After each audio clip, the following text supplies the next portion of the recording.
Good morning, my dear lovely students. I, Mrs. Mamta Pruthi, the class in charge of yours, welcome to all in my class. How are you, students? I hope that you will be fine at home.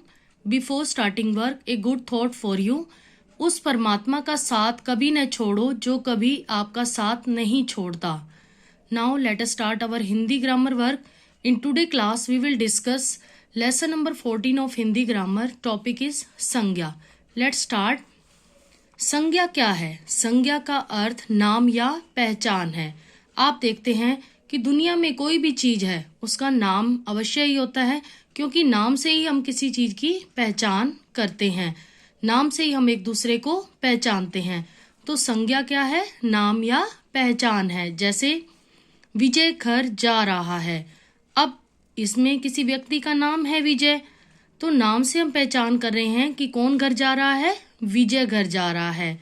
Second है पुस्तकालय में पुस्तकें, मेज और कुर्सियां हैं. पुस्तकालय में क्या है? पुस्तकें, मेज, कुर्सियां.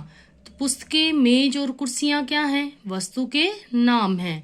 थर्ड है खरबूजे में मिठास नहीं है. अब इसमें हमारा भाव व्यक्त किया गया है कि खरबूजे में क्या नहीं है? मिठास नहीं है. तो ये सभी क्या हैं? संज्ञा हैं. तो इसी के आधार पर हम संज्ञा की परिभाषा करते हैं. संज्ञा की परिभाषा क्या है? किसी प्राणी, वस्तु, स्थान या भाव के नाम को संज्ञा कहते हैं. किसी प्राणी का नाम, वस्तु का नाम, स्थान का नाम या भाव का नाम क्या कहलाता है? संज्ञा कहलाता है. अब संज्ञा के भेद करते हैं. संज्ञा के मुख्यतः 3 भेद होते हैं. फर्स्ट है हमारा व्यक्तिवाचक संज्ञा, सेकंड जातिवाचक संज्ञा, थर्ड है भाववाचक संज्ञा. अब हम तीनों को डिस्कस करेंगे. फर्स्ट है व्यक्तिवाचक संज्ञा. जिन संज्ञा शब्दों से विशेष व्यक्ति, वस्तु या स्थान के नाम का बोध होता है उन्हें क्या कहते हैं? व्यक्तिवाचक संज्ञा. एग्जाम्पल के थ्रू समझते हैं. जैसे मोहन गीत गाता है. अब मोहन क्या है? व्यक्ति का, विशेष का नाम है, तो ये क्या हो गया? व्यक्तिवाचक संज्ञा.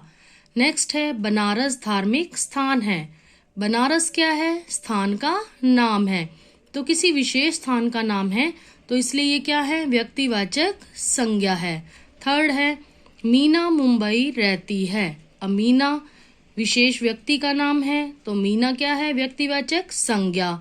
और मुंबई विशेष स्थान का नाम है, तो ये भी क्या हो गया? व्यक्तिवाचक संज्ञा. तो अभी हमने देखा कि व्यक्तिवाचक संज्ञा क्या है? विशेष व्यक्ति, वस्तु या स्थान के नाम का बोध कराने वाले संज्ञा शब्दों को क्या कहते हैं? व्यक्तिवाचक संज्ञा.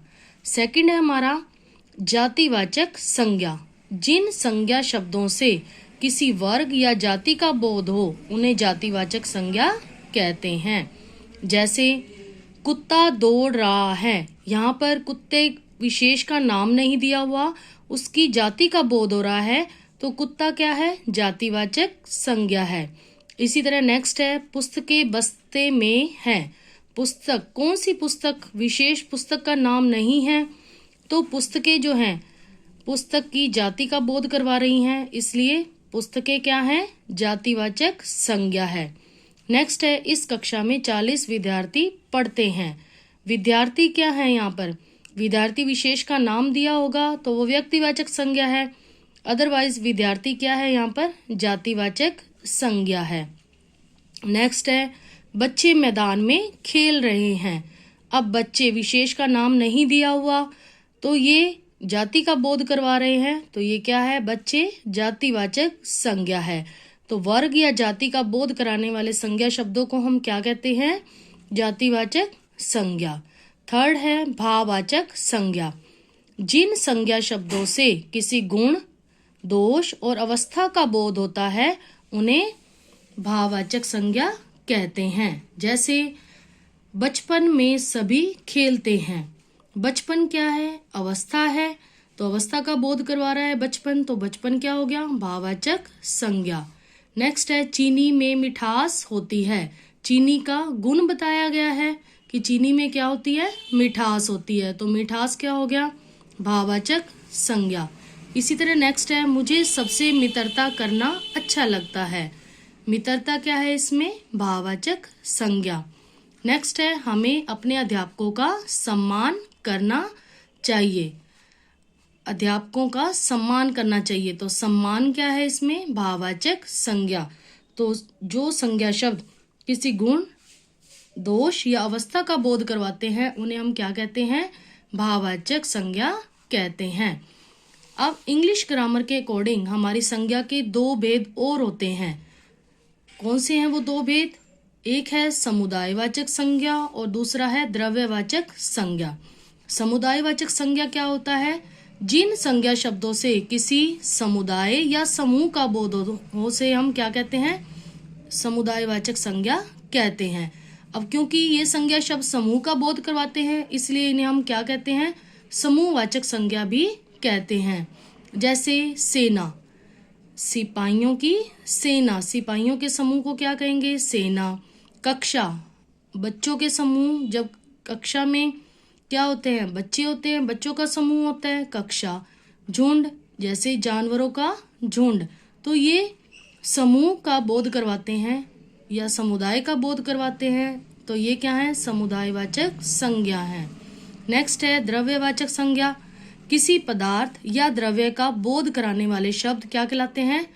द्रव्यवाचक संज्ञा कहलाते हैं। जैसे स्टील, लोहा, सोना, कोयला आदि। ये सभी शब्द किसका बोध करवाते हैं? पदार्थ या द्रव्य का बोध करवाते हैं, तो ये क्या है? द्रव्यवाचक संज्ञा है। तो आज हमने संज्ञा और उसके भेदों के बारे में पढ़ा। आप इसी के बेस पर लेसन नंबर 14 के क्वेश्चन आंसर लर्न और राइट करेंगे CW नोटबुक में। Thanks and have a good day. Again thanks.